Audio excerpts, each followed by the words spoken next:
Here is a list of the factoring methods that you're responsible for knowing. This voice thread will be about the grouping method.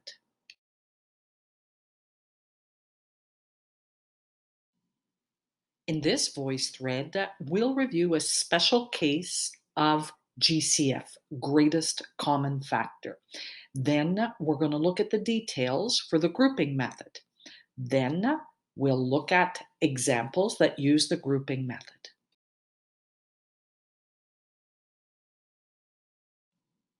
In order to be successful with the grouping method, you must be competent at finding the greatest common factor. And you must know the skills of algebraic operations.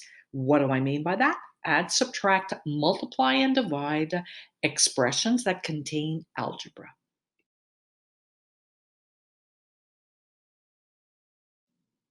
This chart will be useful for you throughout the factoring methods. Always ask yourself the question, is there a GCF, a greatest common factor? If there is no greatest common factor, you ask yourself, how many terms will there be? And for this particular voice thread, you will see that there will be 4 terms, and we use the grouping method.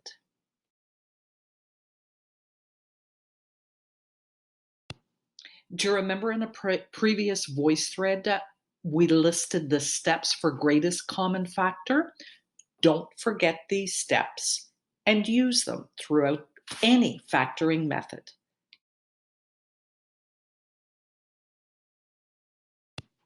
Before we go on to the grouping method, it's important that you understand this special case of finding the GCF. Now, remember, greatest common factor means find a factor that is common in both terms. Well, we have 2 terms here. We've got x times x plus 2, and we have 3 times x plus 2. We do have a common factor. That common factor is x plus 2. It's a binomial. It is still a greatest common factor.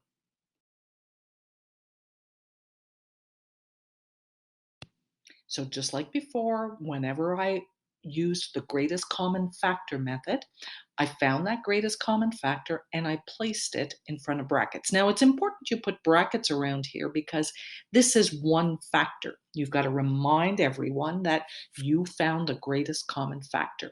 Then you place your brackets. Do you remember what you had to do after you found the greatest common factor? The next slide will help you.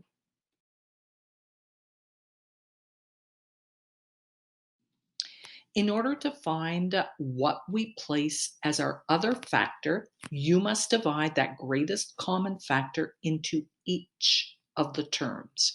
When I divide x times x plus 2 by x plus 2, notice these will eliminate. Here, when I divide 3 times x plus 2 by x plus 2, they will eliminate. Therefore, I'm left with x plus 2 is my GCF. What am I left with when I divided the GCF into both terms? X plus 3. And that's my other factor. I've just factored using the GCF when we have a binomial as the GCF, which is extremely important for the grouping method.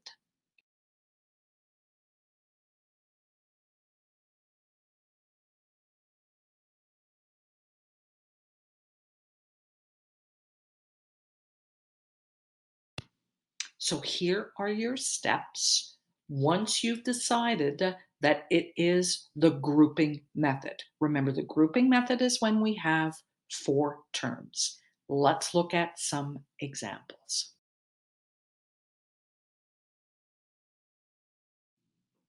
These are the 3 examples that we're going to factor. Notice for each one of them. Maybe you can get ahead. Look at each one of them. Do we have a common factor in each of these examples? The answer is no. Then we ask ourselves, how many terms? Notice in each of these, we have 4 terms. Whenever we have 4 terms, You will probably factor this using the grouping method. Let me help you with number 1.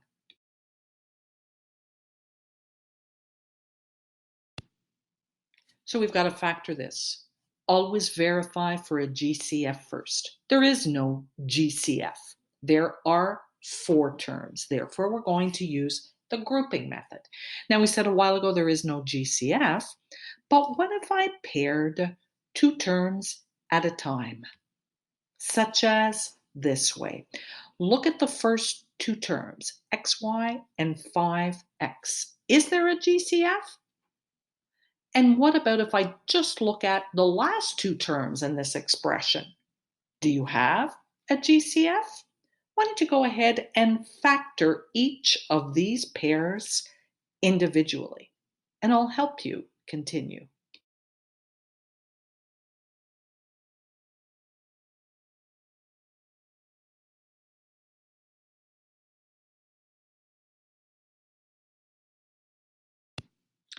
So if I look at the first 2 terms, notice I have a GCF of x.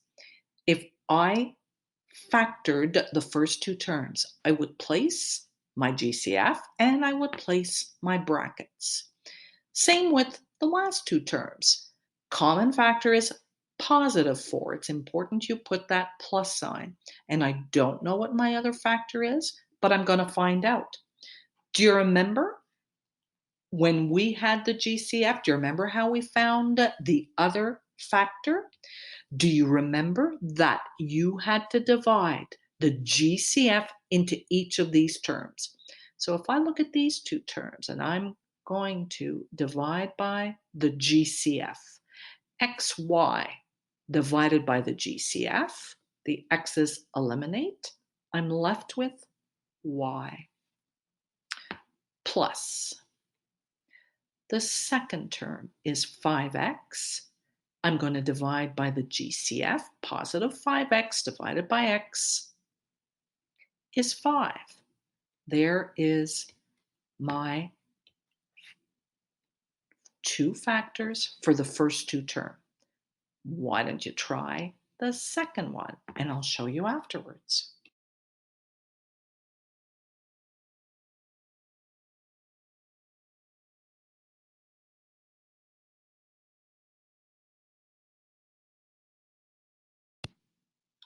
So the second group, GCF was positive 4.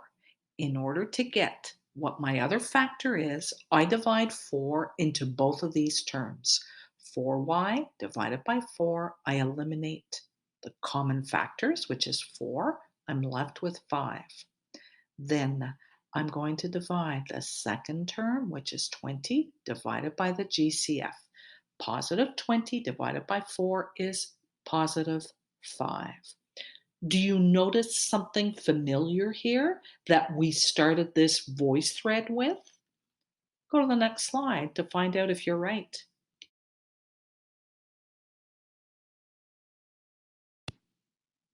We have a special case of GCF. The GCF is a binomial, y plus 5. How do we get the other factor? You're going to divide that GCF into both of these terms. This is a term, this is a term, and you divide each of those terms by y plus 5. When I do that, I can eliminate the common factors. What am I left with? X. Here, I can also eliminate the common factors. What am I left with? X plus 4. My 2 factors are y plus 5, x plus 4.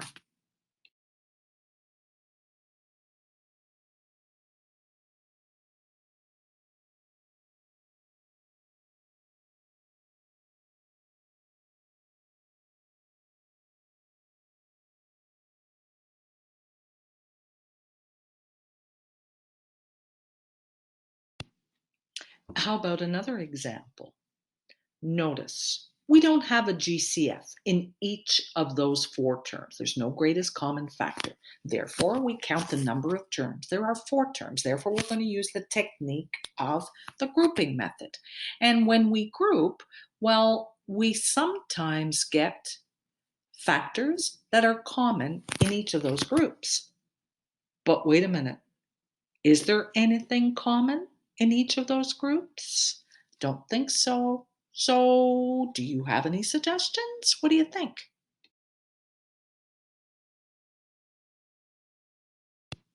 So, as mentioned before, when we group the first two terms and the last two terms, there are no common factors. What can we do? We can rearrange those expressions so that we pair up expressions that do contain a common factor. So I just rewrote this expression in a different order. Notice 2y minus 2 plus xy minus x. Now let's group the first two terms and the last two terms. Why don't you try that at your desk and then verify with the answers I will provide.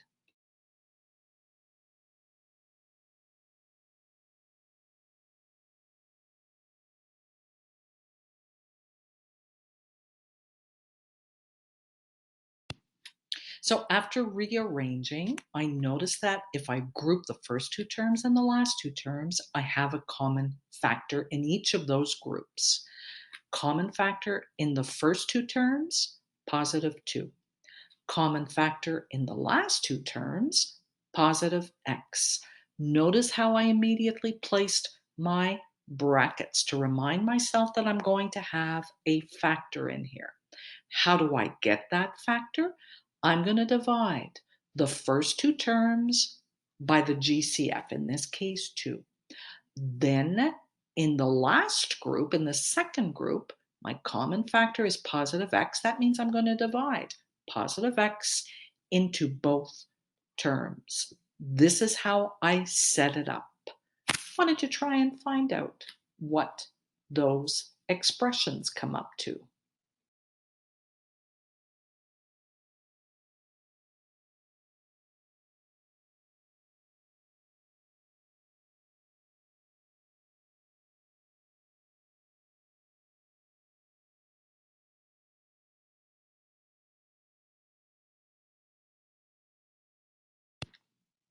When I divide the GCF into both terms, 2 divided by 2 eliminates. I have y left. Minus 2 divided by 2 is 1. Then the last two terms. Common factor was positive x. I've got to divide positive x into the last two terms. X divided by x. I have y that is left over. And negative x divided by x. X divided by x is 1. So I've got y minus 1. We've got a common factor that is a binomial, y minus 1. That's my GCF. In order to get my other factor, I'm going to divide that GCF into both terms. That's what I have here. When I do that, I eliminate factors that are exactly the same. And that will tell me what my other factor is, which is 2 plus x. In factored form, 2y minus 2 plus xy minus x is y minus 1 times 2 plus x. You can FOIL that and verify your answer.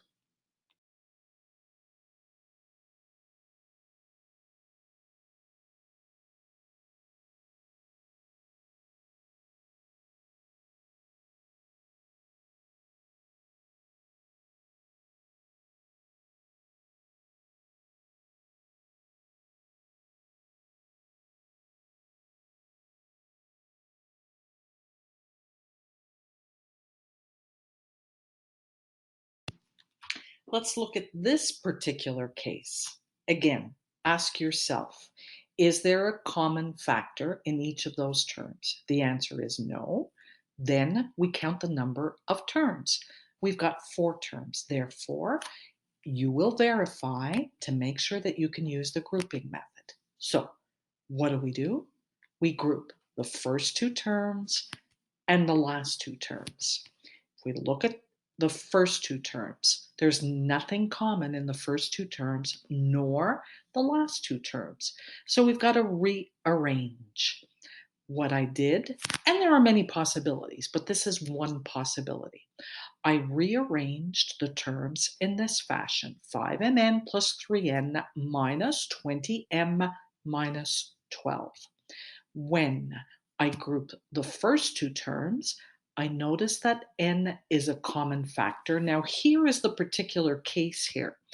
When the second group, when that first term is a negative number, normally the GCF will be a negative value. So here, the value will be -4.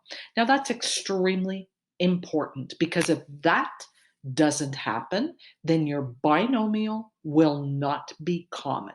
So let's make sure that this is clear. We found the greatest common factor in the first 2 terms, which is n. Then what do? We divide n into both of these terms. Then the last 2 terms, because this term is negative, our GCF will be a negative value. Here, -4. And you're going to divide that -4 into both terms. Go to the next slide to see what happens next.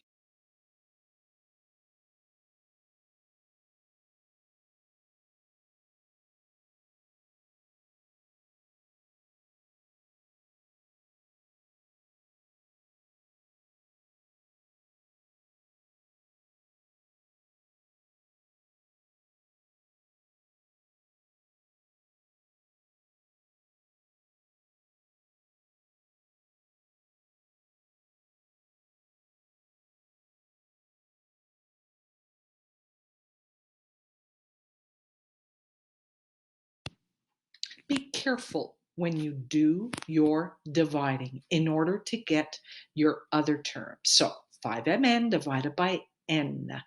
The n's eliminate. I'm left with 5m. Positive 3n divided by the GCF of n. The n's eliminate. I'm left with 3. Now this is where you have to be careful. You've got -20m divided by the -4. A negative divided by a negative is a positive. And the last term is -12 divided by -4 gives to you +3. Then what do I have in my brackets? 5m plus 3. Now, do you notice that we have a common factor that's a binomial? Why don't you try the next step?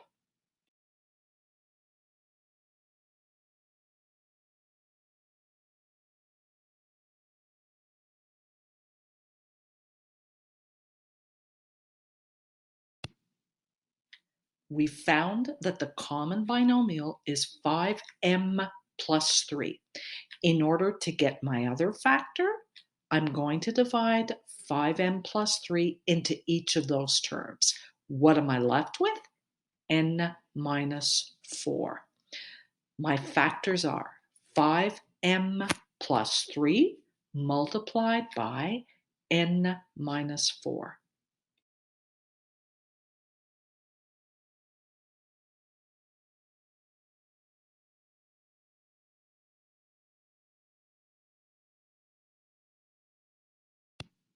You may want to keep these steps in front of you until you are completely confident with factoring using the grouping method.